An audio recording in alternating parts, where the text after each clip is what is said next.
ముందుగా రఫీ గారితో మాట్లాడదాం. రఫీ గారు, ఐటీ హబ్ అవడానికి నమస్కారం అండి.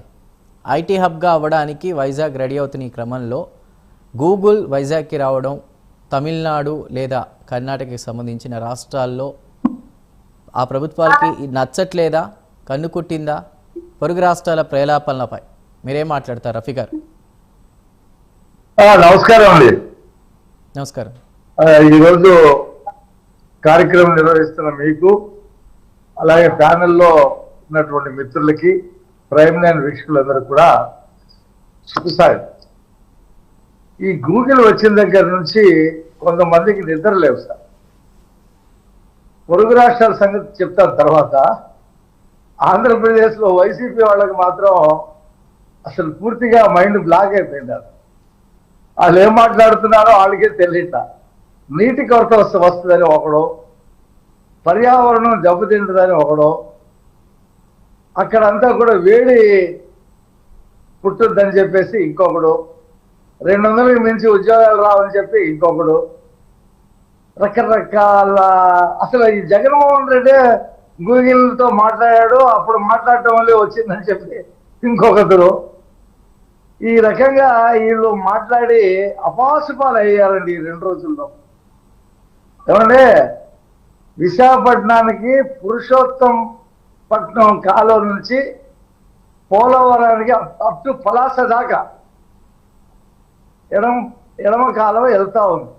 విశాఖపట్నం నగరానికి, అలాగే విశాఖపట్నం స్టీల్ ప్లాంట్కి, ఆ పైన సాగు భూమికి, శ్రీకాకుళం విజయనగరం జిల్లాలకి బృహత్తరమైనటువంటి కార్యక్రమం జరుగుతుంది. ఎంత వాటర్ కావాలంటే అంత వాటర్ వెళ్తుంది. గ్రావిటీ ద్వారా వెళ్తుంది, దాని లిఫ్ట్ల ద్వారా కూడా వెళ్తుంది. ప్రజలు చాలా సంతోషంగా ఉన్నారు. 27 పోలవరం పూర్తవుతుంది. ఇకపోతే ఇంటర్నెట్ వల్ల పర్యావరణం దెబ్బతింటుంది. వీళ్ళు తీసుకొస్తే ఆదానితో ఒక పక్క గూగుల్ని వ్యతిరేకిస్తారు. ఆదాని డేటా సెంటర్ని ముందు తెచ్చిందే చంద్రబాబు నాయుడు గారు. దానికి భూమిని కేటాయించి అన్ని చేస్తే ఈయన వచ్చి రద్దు చేసి జగను చివరిలో మళ్ళీ ఆదానితో లాలిచ్చిపడి గంగవరం పోర్టు అవన్నీ అమ్మేశాడు కదా. అప్పుడు మళ్ళీ గూగుల్ సెంటర్ ఆదాని పెడతానంటే ఓకే అన్నాడు. అది ఏం జరగలా. అప్పుడు మళ్ళీ పర్యావరణం దెబ్బతిందు. ఆదాని పెడితే బాగానే ఉంటుంది, పర్యావరణం దెబ్బతిందు, ఎన్నో ఉద్యోగాలు వచ్చేస్తాయి. అది జగనన్న చేసినట్టు అని చెప్పి ఇంకొకడు మాట్లాడతారు. ఇలాగా సొంత రాష్ట్రంలో ఏదైనా ఒక పరిశ్రమ వస్తే, ఏదైనా ఒక కంపెనీ వస్తే స్వాగతించవలసింది పోయి ఉత్తరాలు రాసి మీరు రావద్దు, ఇక్కడ పరిస్థితులు అనుకూలంగా లేవు, మీరు పెట్టుబడులు పెట్టొద్దు అని చెప్పి రాసే దౌర్భాగ్యమైనటువంటి పరిస్థితి ఆంధ్రప్రదేశ్లోనే ఉంది. మనం చూస్తూ ఉన్నాం. పక్క రాష్ట్రాలు, తమిళనాడు అసెంబ్లీలో చర్చ జరిగింది గూగుల్ గురించి. ఎందుకు మనం దాన్ని సాధించలేకపోయాం, ఎక్కడ లోపం జరిగిందని చెప్పి స్టాలిన్ని, అక్కడ ప్రతిపక్షాలు ఆ తమిళనాడు ముఖ్యమంత్రిని అడిగారు. అడిగితే ఆయన జవాబు చెప్పుకోలేకపోయాడు ఒక రకంగా చెప్పాలంటే. అదే సిద్ధిరామయ్యకి పరిస్థితి కర్ణాటకలో జరిగింది. వాళ్ళు ఇతర రాష్ట్రాల వాళ్ళు మాకు రాలేదని చెప్పి వాళ్ళు అసూయపడతా ఉంటే, మన రాష్ట్రంలో ఉన్నటువంటి వైఎస్ఆర్సీపీ ఏడుస్తుంది ఎందుకు వచ్చిందా అని. ఆంధ్రప్రదేశ్కి రావడం ఏంటి, రాకూడదు కదా అని చెప్పి ఏడుస్తూ ఉంది. ఇదండి గూగుల్ మీద ఉన్నటువంటి పరిస్థితి. 1,86,000 ఉద్యోగాలు వస్తాయని గూగుల్ చెప్పిందా, మేము చెప్పామా? అక్కడ మీరు హైదరాబాద్లో మైక్రోసాఫ్ట్ పెట్టినప్పుడు కూడా, చంద్రబాబు నాయుడు గారు ఐకానిక్ బిల్డింగ్ పెట్టినప్పుడు కూడా అలాగే మాట్లాడారు. ఏమవుతుంది ఒక బిల్డింగ్ వస్తే, ఏమవుతుంది ఒక మైక్రోసాఫ్ట్ వస్తే, దీనికి ఏదో ఈయనేంటి పెద్ద ప్రచారం చేసేస్తా ఉన్నాడు అని చెప్పేసి ఆ రోజు మాట్లాడారు. ఇవాళ చూశారు కదా, ఒక మైక్రోసాఫ్ట్ రావటం వల్ల ఎకో సిస్టమ్ డెవలప్ అయ్యి 100 కంపెనీలు వచ్చేసింది. లక్షల మంది, 5-6 లక్షల మంది ఉద్యోగాలు చేస్తున్నారు. 10 లక్షల మంది అనుబంధంగా దాని మీద ఆధారపడి రకరకాల వృత్తులు, వ్యాపారాలు చేస్తూ ఉంటారు. విశాఖపట్నాన్ని కూడా గూగుల్ ఒక ఐకానిక్. ప్రపంచంలో అమెరికా తర్వాత అమెరికా ఏతర దేశంలో పెట్టిన మొట్టమొదటి ఏఐ బేస్డ్ రఫీ గారు ఒకటి చెప్పండి, ప్రజలు మెయిన్గా ఇది తెలుసుకోవాలనుకుంటున్నారు. ఇప్పుడు చాలా వరకు కూటమి ప్రభుత్వం ఆంధ్రప్రదేశ్కి కంపెనీలు వచ్చేస్తున్నాయి అంటే వైసీపీ ఇదంతా కూడా అబద్ధాలు అంటూ కూడా చెప్పినటువంటి పరిస్థితి. ఈ రోజున ఈ గూగుల్ ఏఐకి సంబంధించినటువంటి డేటా సెంటర్ వల్ల అవునన్నా కాదన్నా సిఎల్ఎస్ అనేటువంటిది ఒక ఏదైతే సముద్రంలో ఇంటర్నెట్కి సంబంధించినటువంటి ఏర్పాట్లు చేస్తున్నారో ఇప్పుడు వద్దన్నా కూడా కంపెనీస్ వచ్చేటువంటి పరిస్థితి ఉందా? బెంగళూరులోనూ వైజాగ్ వాసులు, ముఖ్యంగా ఏపీ వాసులు బెంగళూరులోనూ హైదరాబాద్లో కాకుండా అక్కడే ఉద్యోగాలు చేసుకునే అవకాశం వస్తుందా? నేను చెప్పబోతుంటే మధ్యలో మీరు అదే క్వశ్చన్ అడిగారు. ఒక ఐకానిక్ గూగుల్ వచ్చిన తర్వాత అనేక కంపెనీలు వస్తాయి.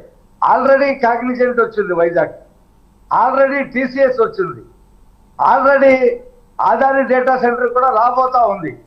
ఇలా ముప్పుడిగా విశాఖపట్నం ఒక హబ్బుగా తయారవబోతా ఉంది. ఒక 2 సంవత్సరాలు చూడండి మీరు, విశాఖపట్నం రూపురేఖలే మారిపోయేటువంటి పరిస్థితి ఉంటుంది. విశాఖపట్నానికి ముందు స్టీల్ ప్లాంట్ వస్తే విశాఖపట్నం మారిపోయింది. గాజువాకలో స్టీల్ ప్లాంట్ వస్తే విశాఖపట్నం మారిపోయింది. అంతకి మించి 10 రెట్లు సామర్థ్యం ఉన్నటువంటి సంస్థ వస్తూ ఉంటే దాని అనుబంధ సంస్థలు అనేక సంస్థలు విశాఖపట్నంలో వస్తాయి. ప్రపంచం విశాఖపట్నం వైపు చూసే పరిస్థితి ఉంటుంది. మీకు అదే సమయంలో అమరావతిలో క్వాంటమ్ వ్యాలీ, సిలికాన్ వ్యాలీ అక్కడ ఉంది, క్వాంటమ్ వ్యాలీ ఇక్కడ ఉంది. ఎందుకు?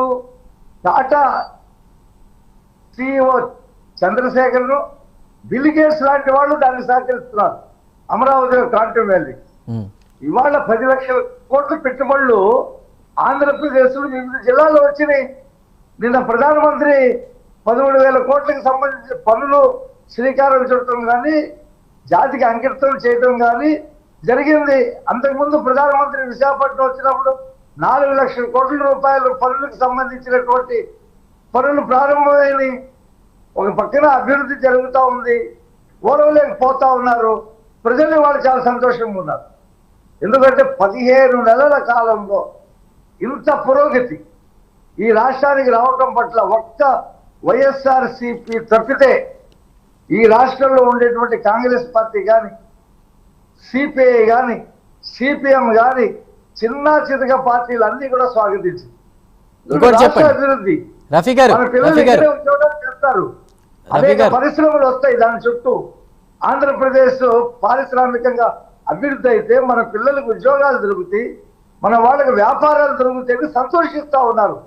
రైట్, ఓకే ఓకే రఫీ గారు, అది కాదు ఓకే ఓకే రాష్ట్రంలో నెలకొన్న పరిస్థితులు, వైసీపీ చేస్తున్న ప్రచారానికి సంబంధించి అంతా మీరు మాట్లాడారు. ఇప్పుడు కర్ణాటకలో డికే శివకుమార్ స్పందన, లోకేష్కి సంబంధించి నేనేం మాట్లాడడానికి రెడీగా లేను అంటే గూగుల్కి సంబంధించి కూడా ఆయన కొన్ని కీలక వ్యాఖ్యలు చేశారు. ఏ యొక్క సిటీనే కాదు భారతదేశం కూడా బెంగళూరుతో కంపేర్ చేసుకోలేరు, పోటీ పడలేరు అన్నట్టుగా ఆయన కీలక వ్యాఖ్యలు చేశారు. అక్కడేమో రోడ్లు అతర ఫెసిలిటీస్ ఏమీ లేకుండా కంపెనీలన్నీ కూడా ఇప్పుడు వైజాగ్ చూసే పరిస్థితి ఉందా? అకస్ వెళ్ళగక్కారా కర్ణాటక? ఎలా చూడాలి? మనం చెప్పిన విషయం కాదు. అనేక కంపెనీలకు సంబంధించిన సిఇఓలు విదేశాల నుండి వచ్చి ఆ బెంగళూరులో ఉన్నటువంటి రోడ్లు, అక్కడ ఉండేటువంటి పరిశ్రమ, ఆ పద్ధతి చూసి ఎందుకు మనం ఇక్కడ పెట్టుబడులు పెట్టాలా, వీళ్ళు కనీసం రోడ్లైనా వేసుకోలేకపోతున్నారు అనేటువంటి పారిశ్రామికవేత్తలు ట్వీట్ చేశారు. దాని మీద లోకేష్ గారు స్పందించారు. ఓకే, మీకు అక్కడ కుదరకపోతే మీరు మా విశాఖపట్నాన్ని మీకు అన్ని రకాల ఫెసిలిటీస్, ట్యాక్సుల్లో కానీ, భూమి కానీ, కరెంటు కానీ, వాటర్ కానీ మీకు ఇప్పుడు ముప్పుడుగా ఇస్తాం. మేము ఈ రాష్ట్రంలో పారిశ్రామికంగా అభివృద్ధి చేయాలని కోరుకుంటున్నాం.